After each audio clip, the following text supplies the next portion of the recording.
like, how would you identify that when you look at like dudes in Brooklyn versus the types of dudes that you guys are and the types that y'all grew up around and shit?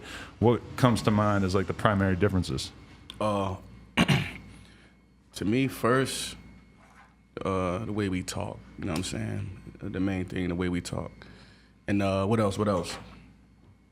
I really don't know, you know what I'm saying? Just the, you know, in the attitude of niggas, you know what I'm saying? The attitude of niggas, but just it's kind of like you described it. It's like a weird colony type of thing because Buffalo, no mistake, Buffalo, New York is New York. You know what I'm saying? Because the way we dress, you know what I'm saying? You know what I mean? The way our swag, just everything. But it's different. I try to tell people Buffalo is Western New York. You know what I'm saying? So it's 6 hours away from the city. Yeah. You know what I'm saying? From the boroughs, we 6 hours away, so it's going to be differences, you know what I'm saying? We really are, as people can see from the rap, we really our own, you know what I'm saying, type of shit. We really our own, got our own slang and shit like that, but... It's different because New York City is like crazy fast paced.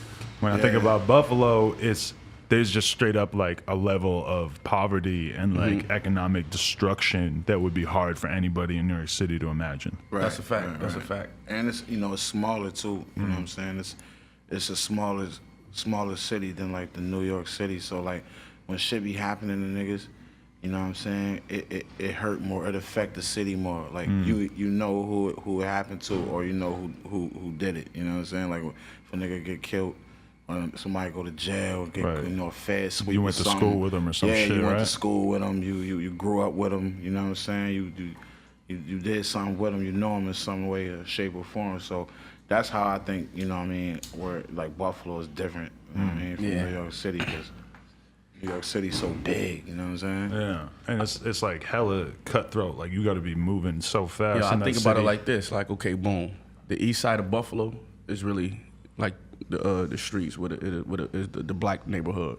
So the east side of Buffalo, you know what I'm saying, that's where the bullshit going on at. Now, let's say if it's a murder every week, you know what I'm saying? Sometimes it's more.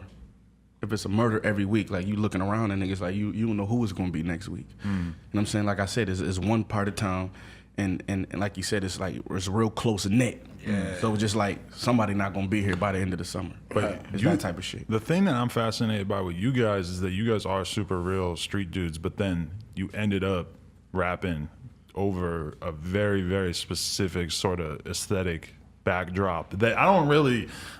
I mean, I have a hard time thinking about anybody who sounds more New York from New York City than you guys, at least on the level that you guys are rapping at in terms of having the fan base that you guys have and everything.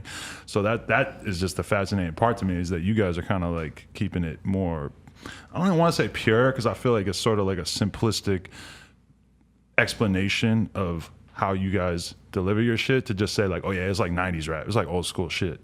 You know, like that annoys me when I hear people describe you guys that way, because I feel like that's too reductive of explanation. Right.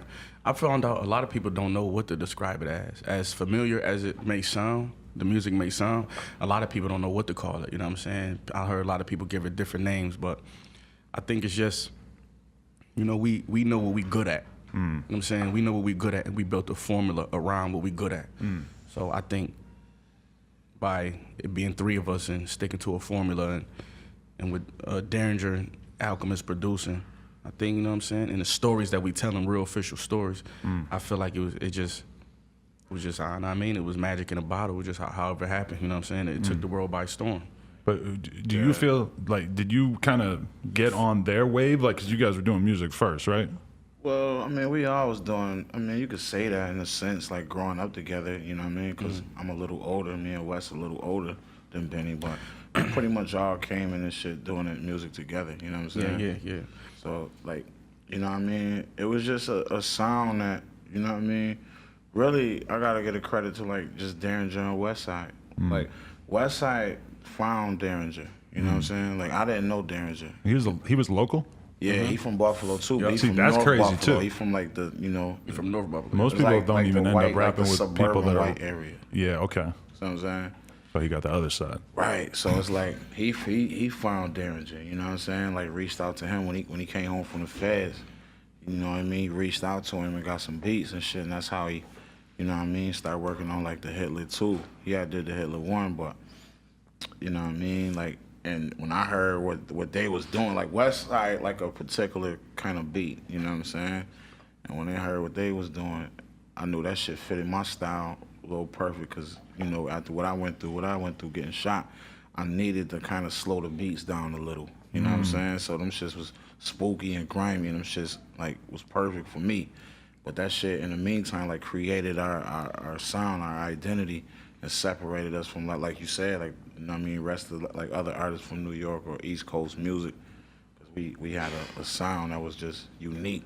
Even though it sound familiar and feel like some shit you felt in the 90s or whatever, the golden era and all that, it was fresh, it's unique, you know what I mean?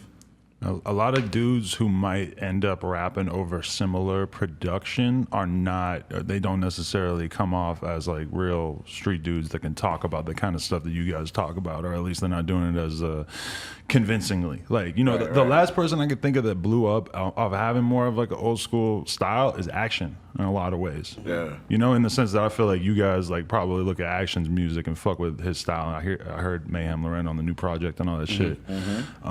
But Family, them homies. yeah. Is that like, I don't know, like that's almost like a rarity these days to even have, to be sort of younger dudes who are coming out who have like a real reverence for the older stuff. A lot of people now, it feels like they don't, there's no indication that they have any like knowledge of like hip hop history. Because it's real trendy. You know what I'm saying? The game is real trendy right now. And that's what everybody doing. But I always say this, right? All the top niggas in the game, with all the longevity, are rappers. People who rhyme syllables. People to this day who will go get a Primo beat, no matter how big they are. People to this day who will get a Pete Rock beat. People to this day who will go get an Alchemist beat. You know what I'm saying? These artists work with them. And when I'm saying this, I'm talking about from Kendrick to Cole to Drake, whoever you want to consider the top lyricists. Our niggas is rappers. You know what I'm saying? You could say niggas got some backpack in them. You know what I'm saying? We all agree with that. So, you know what I'm saying? Though everybody like that. They were students. Exactly. Everybody Students like of the culture. You know everybody act like this. The lyrics don't matter no more, but that's impossible. You just gotta look at the facts for what they are. All the top niggas are rappers. You know what I'm saying? I feel like that's cause like a lot of like artists now, you know, this shit is so self-sufficient right now. It's like a lot of artists can really do they shit themselves. So it's like niggas is hustlers. It's more hustlers than it is like rap niggas. You know what I'm saying? Niggas who just like smart. Niggas got an OG or a big homie behind them that got the bag, putting it up, making them look how you supposed to look. He got a vibe. That's why like a lot of this shit sound the way it sound. These niggas vibing. These niggas finding a lane to eat. You know what I mean? So it's like we ain't mad at that either. Like I said, when you asked me when I walked in who I'm listening to, like I'm on that Baby and Gunner. You know what I mean? I'm on that Polo G. I'm on shit like that. You know what I'm saying? Because it's like I ain't mad at that. These niggas found them a lane, found them a wave, and you know what I mean? They do it how they do it.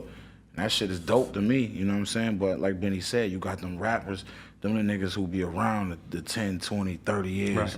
To, you know, making the timeless music, because them niggas invested so much in their craft and they students of the culture. But what motivates you to actually get in the studio? Is it hearing some shit like Gunna or Baby that don't really sound that much like what you're doing? Or do you like listen to old Mobb Deep, or you listen to Illmatic or some shit? Like, does that get you in the state of mind? Well, it's different for me because I've been like doing this shit kind of for a while and chasing this shit. So my approach is I try to keep my same energy, my same passion.